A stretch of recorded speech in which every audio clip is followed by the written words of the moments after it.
Hi guys, today is an exciting day. I finally got my hands on a Monstera Thai Constellation. They were just so way out of my price range, especially around the pandemic, that I've just held off. I did get a cutting, it got rot and part of it's still alive somehow. I don't know how, but it's not looking good.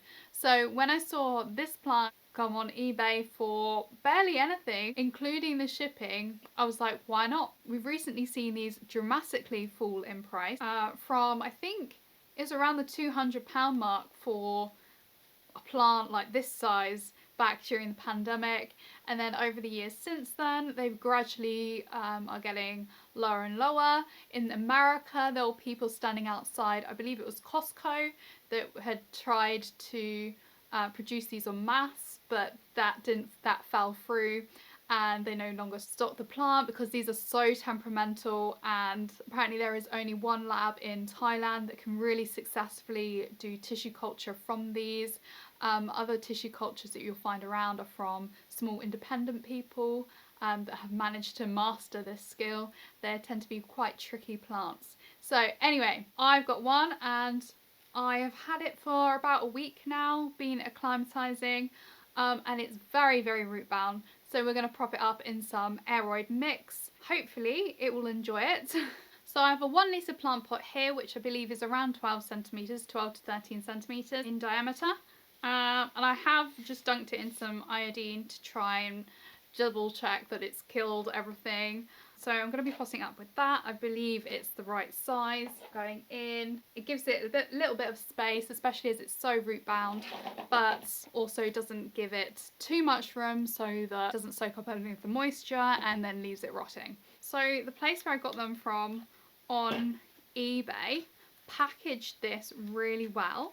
It's like it was in wool all around the leaves, and then it was in corrugated cardboard which encapsulated the plants, and then it was in some thermal plastic, and then that was inside a really large box full of all of this like wool or stuffing. So we're going to see how it transfers, because it looks like it was grown in leca. I don't know how well I'm going to be able to do this. It was in a pot within a pot. So lots of perlite, really airy kind of mixture. And to be honest, I'm not going to agitate the roots too much. I don't want it dying on me, really.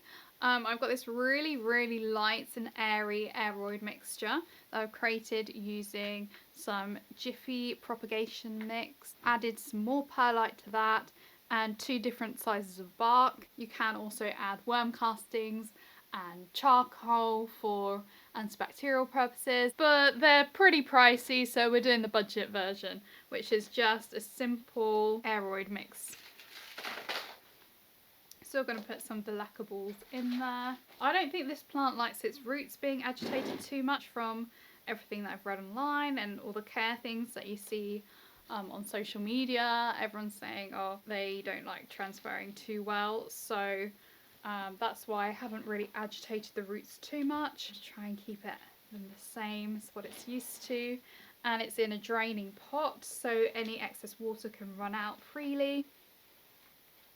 And I'm just gonna whack it down.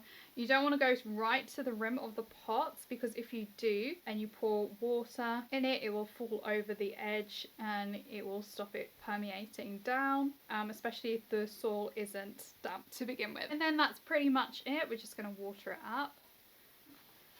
I'm going to let it kind of acclimatise to that pot a bit, and then I will start adding some nutrients because it's starting to get warm now. This is a gorgeous one to add to the collection. Look how gorgeous these smaller leaves are and how variegated they are. One of the really good things about the Thai Constellation compared to the Monstera deliciosa variegata or the Monstera albo, whatever you want to call it, is that the Thai Constellation, the variegation is stable. So you will always have a leaf with some form of variegation. Originally I thought this was like really, really, really pretty, like this kind of patterning, and then someone said it looked like bird poo, and now I can't unsee it. So that's great. But I have one now and we'll just see how it develops over time. So yeah, that's pretty much it. Follow along if you want to see how well this aroid mix does and to see if I can keep this plant alive. You can see this video to see how I've transferred tissue culture from the agar to their new home in Stratham here. And on that note, happy planting.